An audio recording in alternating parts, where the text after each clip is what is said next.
안녕하세요. 부산부동산 스터디입니다. 1월 7일 1일 브리핑 해보도록 하겠습니다. 규제 해제해줘서 부산에 집 사러 가려고 보니까 아직 춥네요. 보일러 더 떼라. 보일러 더 떼라. 양도세 면제 해줘야 될까 아이가. 또 뭐 해줘야 될까 아이가. 전부 다 방구석에 들어앉아서 훈수만 두고 있습니다. 말만 지키지 말고 거래량으로 보여달란 말이다. 내한테 상승이 뭔지 아나? 그건 바로 거래량이 늘어나는 기단 말이다.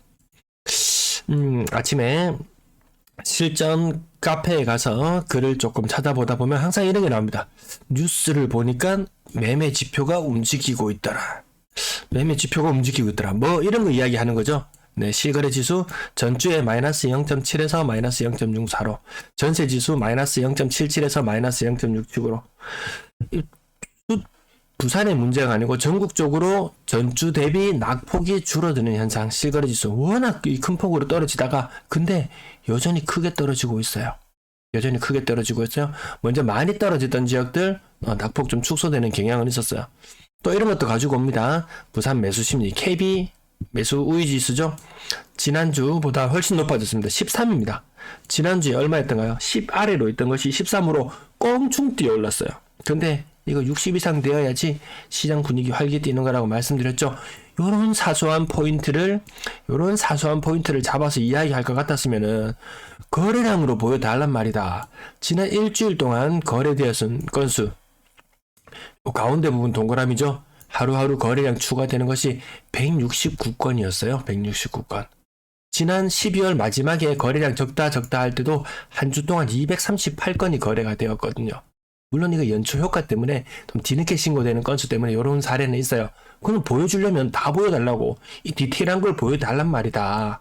밑으로 내려가 보시면은 이 상태로 지금 거래 신고가 진행이 되면은 900건 아래로 거래량이 나올 수 있습니다. 굉장히 거래량 폭망이죠. 거래량으로 보여달란 말입니다. 그러면 900건 아래로 거래량이 나온 적이 있었느냐? 없어요. 12월달 요거 집계 중이거든요. 요거 집계되면 거의 한 1100건 정도 수준까지 거래량이 올라가요. 900건대 거래량이 나올 거란 말이에요. 900건대. 이건 안 보여주고 요거 자기한테 필요한 것만, 요거 살짝 올라갔습니다. 자, 분위기 반등됐습니다. 자, 바닥 찍고 올라갑니다. 바닥 밑에 지하실이 있을지 뭐가 있을지 모릅니다. 이거 주간 실거래 지수도 하락할 때 내려가다가 약간의 이가 지금 내려가고 있는 상태예요. 반등이 아니에요. 반등이 아니고 낙폭이 조금 축소되었다, 확대되었다, 이 과정을 거치면서 지금 쭉 내려가고 있는, 우하향하고 있는 이 상태. 이 거래량 뭡니까 이거 거래량. 지금 형편없습니다. 지금 거래량 개수 일단 기분이 나빠집니다. 그래 딱 보는 순간 이런 숫자 전임 미답의 길을 가고 있다. 누구도 밟아보지 않은 거래량 18건 거래량. 저는 부산 지역 1년 넘게 살펴보면서 이런 걸 본 적은 없었던 것 같아요.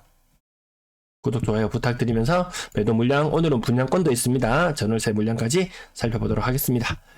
매도 물량 소폭 감소 39,550건, 전세 물량 오늘 소폭 감소, 원래 늘어나야 되는 날인데 소폭 감소했어요. 18,800건, 월세 물량 소폭 증가 11,631건. 똑같았던 것 같아요. 어제 똑같았던 것 같아요. 전체 임대 물량은 34,400건, 작년 말에 3만건. 아직 줄어들었다고 보기는 힘들죠. 늘어나고 있습니다. 놀라운 일이 일어났어요. 분양권 매도 물량 대폭 감소. 또 이거 가지고 와서 누군가는 시장 분위기가 살아난다고 할지도 모르겠어요. 굉장히 많이 감소했잖아요. 분양권 물량 작년 12월 24일로 1300개 있던 것이 지금 871개로 줄어들었어요. 놀랍습니다. 시장 분위기 살아나나요? 아니에요. 전주 대비 274개가 줄어들었어요. 근데 따지고 보면 괴정동에 입주를 하면서 분양권 매물이 311개가 사라졌어요. 그 말인즉슨 실질적으로는 35건, 35건인가요? 빼기가 빨리 안 되네요. 35, 36, 37, 실질적으로는 분양권 매물이 늘어났어요. 동네별로 살펴보시면 간만동 48에서 52, 대연동 37에서 41, 문현동 20에서 24, 이런 식으로 동네별로 매물이 늘어났어요. 대구는 이것이 오늘자로 조사해보니까 한 100건 이상 늘어나는 현상이 나타났어요. 왜 그런 현상이 나타났느냐? 전매 제한 해제해준다는 말이 나오니까 좀 쫄리는 사람들은 한시라도 바삐 시장에 매물로 내놓는 그런 듯한 분위기. 아직 전매 해제되지 않았거든요. 전매 해제되고 나면 무슨 일이 일어날지 모르겠어요. 아파트 거래량 앞에서 보여드렸죠? 18건, 900건대의 거래량이 나올지도 모르겠더라. 직거래 비율도 높아지는 형국 계속 가고 있고요. 정말 이 상태로 가면 900건 거래량 안 나와요. 근데 뒤늦게 신고되는 건수들 때문에 거래량 사실은 조금 더 늘어납니다. 네. 작년 연초에도 똑같은 현상이 있었어요. 야, 이대로 가면 거래량 완전히 망하겠는데? 라는 느낌이었는데 작년에는 정말 거래량 망했죠. 근데 1월 거래는 생각보다 후반부에 가면 약간 더 신고되는 경향은 있었습니다.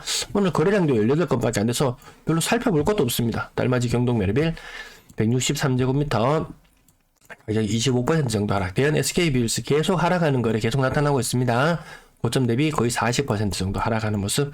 매매가와 전세가 맞닿고 최근의 전세 가격을 보면 전세가 곱하기 2를 하면 매매가 수긍이 가죠. 10억까지 거의 11억까지 갔던 것이 6억대로 떨어졌다 그러면 납득이 안 돼요. 최근에 전세가를 보면 이해가 됩니다. 정부에서 팔지 마라, 또 사라라는 정책을 내놓지만 살 수 있는 여건은 잘 안 되더라. 전세금, 전세 보증금 돌려준다고 다들 바빠서 집을 사러 갈 여력은 안 되는 분위기.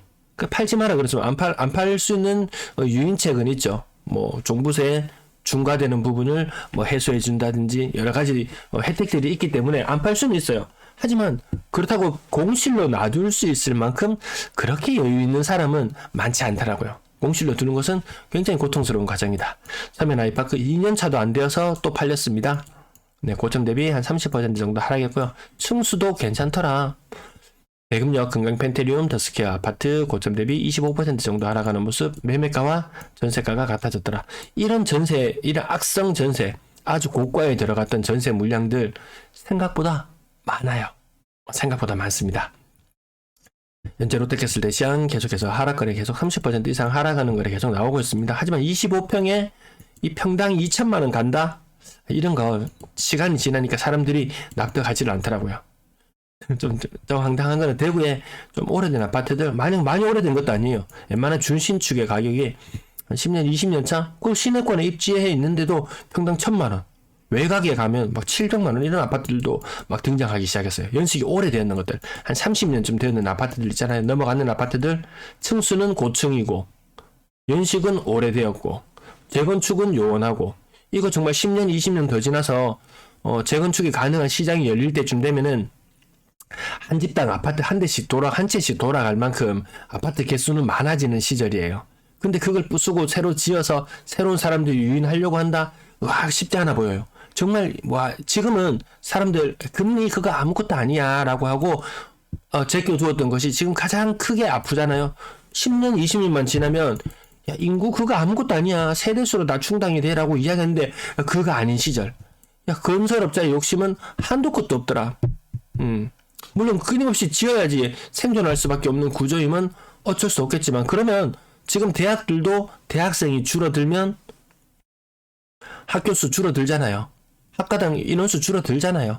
아파트도 매 한 가지 상황인 것 같아요. 근데 끊임없이 욕심을 채우려고 한다? 유지될 수가 없습니다. 유지될 수가 없는 것을 억지로 유지하려고 무리수를 두다 보니까 10년, 20년 후에는 당장 내일도 모르는데 10년, 20년 이야기하니까 그렇지만 이 금리에 한번 시급한 사람은 분명히 닥쳐올 인구에 대해서도 생각할 날이 있을 거예요. 센텀피올의 1차 가격 고점 대비 40% 가까이 하락하는 모습 보여줬고요. 거래 건수도 몇 건 없습니다. 정관 2차 로또 로얄드크 고점 대비 10% 정도. 나머지 갑자기 3억대 뚝 떨어지고 2억대로 뚝 떨어지고, 우신 아파트 16평형 가격 고점 대비 한 40% 정도. 요런 게 많이 떨어지면, 또 지나치게 많이 떨어지면 일단 직거래 의심을 한번 해보고 관심 있는 분들은 더 조사를 해보시면 될 것 같아요. 계금주공 17평형 가격 고점 대비 40% 정도 하락해서 평당 1,000만원. 평당 1,000만원. 아무튼 평당 얼마 이렇게 비슷한 가격군으로 묶여 있으니까 그것도 한번 확인해 보시면은 도움이 되실 것 같아요. 홍림, 로얄뷰 별로 제가 이름을 잘 못 들어본 아파트들이 굉장히 많이 나타납니다. 가격은 한 20%, 25%, 심하면 40%까지. 이거 다들 푸른 아파트 20평형 이렇게 먼저 1억 가지고 들어가서 수입해서 공시지가 1억 미만 아파트들 전국 단위 뉴스에도 많이 나왔죠. 뭐 어디 바다 뷰가 보이는 마지막 아파트, 뭐 공시지가 1억 미만에 취득세 중과도 안 되고 어쩌고 저쩌고 온갖 썰을 풀었던 그런 아파트들도 털어내야 되는 시점이 오면은 이 매수자가 안 나타나요. 생각보다 쉽지 않더라. 라는 부분. 그래서 이런 부분도 가격 낮은 부분들도 막 무너뜨리면서 이 정말 이 자산이 크지 않은 분들, 이 취약 계층을 주머니를 털어버리는 그런 문제들. 지금은 빌라만 지금 떠들어대고 있는 형국이지만 아파트도 그런 문제들이 머지않아서 또 많이 이야기되는 시간이 올 것 같아요.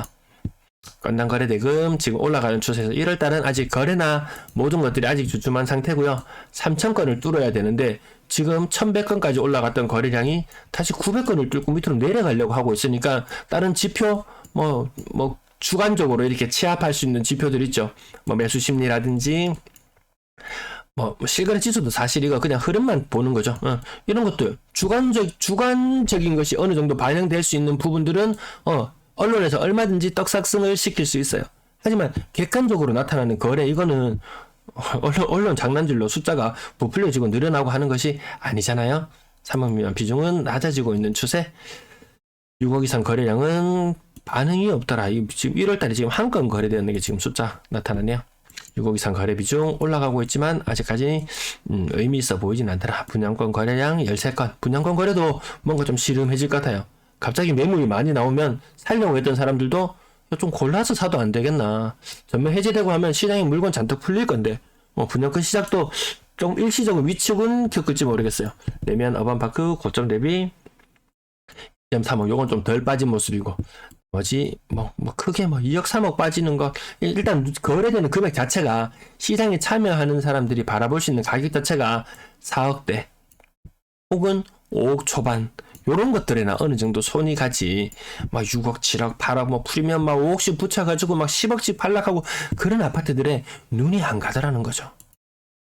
전세 거래량 133건. 과거의 거래량들 뒤늦게 많이 신고되어서 나옵니다. 제가 설명은 매번 못 드리지만 아랫부분에 보시면 월별 최종 신고된 거래량에다가 나중에 시간이 지나고 나면 이게 12월 달 거래 같은 경우에 2280건이 신고되었는데 신고 기간이 지나고 나서 뒤늦게 신고되었는 건수가 300건이나 됩니다. 이렇게 비율이 10% 20% 올라가는데 요 평균이 최대로 올라가 보니까 한 25% 정도 되더라는 거죠. 그래서 예를 들어서 12월 달 거래가 지금 2200건으로 만약에 마무리되었다고 해볼게요. 그러면 한 2달 정도 지나고 나서 2월 달 거래 신고될 때도 뒤늦게 추가되는 건수들이 조금씩 나와요. 예. 그렇게 되면 요거에서 한 25% 정도 더 늘어나더라 거래가. 그러면 한 500건 정도 뒤늦게 거래가 신고되어서 거래량이 좀 올라가긴 해요. 그렇지만 이 전세 물량을 소진시키기에는 뒤늦게 신고되는 건수 갑자기 전세 거래 하루 만에 133건이 신고되었네요 라고 한다고 해서 갑자기 분위기가 살아나는 것은 아니었습니다. 왜 그런 거 하니? 뒤늦게 신고되는 거 11월 달 거래되는 거 10월 달 제가 왼쪽에 동그라미만 쳐볼게요. 11월 달 9월 달 이렇게 뒤늦게 신고되는 건수들이 상당 부분 많이 섞여서 들어옵니다. 그래서 거래량 지금 많이 살아나고 있는 분위기는 아니더라는 거. 서울도 지금 전세금 돌려준다고 난리인데요. 부산도 비싼 아파트일수록 돌려줘야 되는 돈들이 더 많습니다. 받을 때는 굉장히 좋았죠.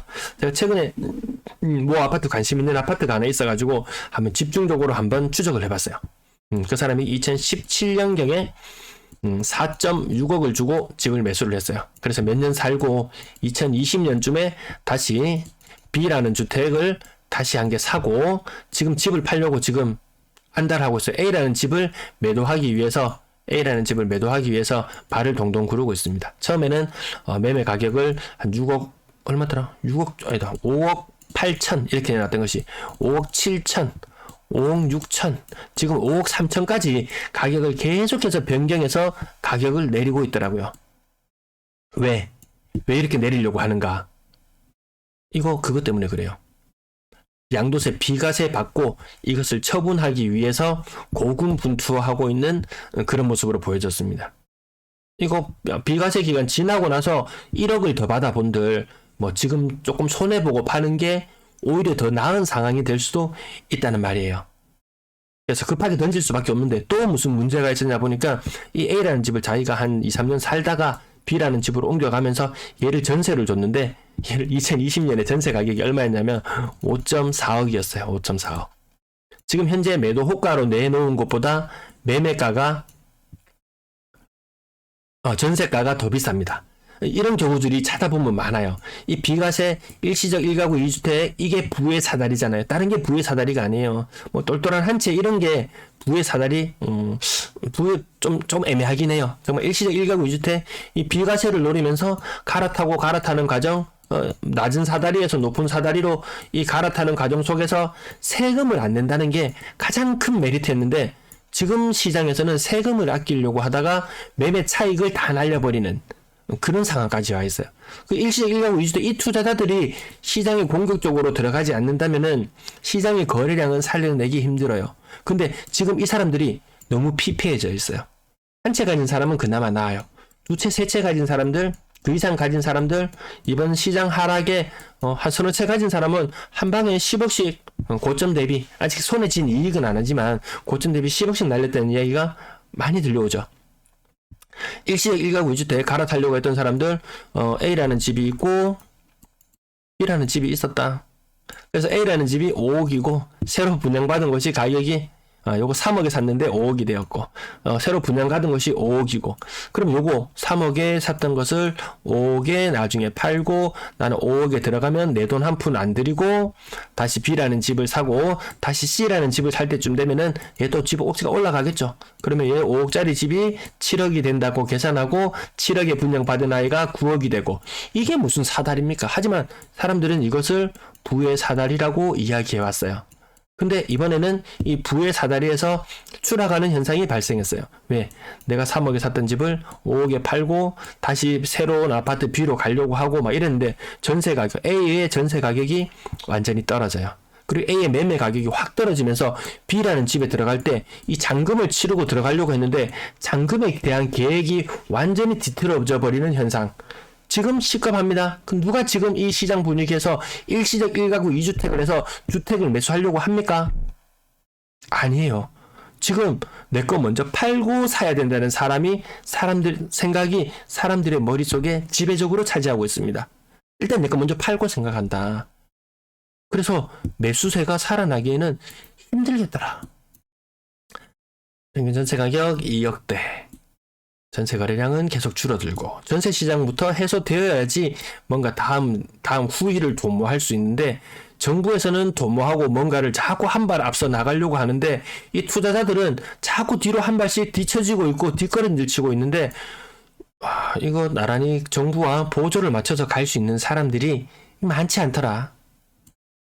언론 정도나 정부의 보조에 맞춰가지고 같이 지킨다. 경상도 사도로 지킨다. 그렇죠. 지킬 수 있겠지만, 사람들은, 투자자들은 입만 털더라. 주머니 털어서 좀 사라. 누구한테 사라고 부채질 하지 말고, 사라. 이렇게 말씀드리면서 오늘 방송 마무리할게요. 시청 감사합니다.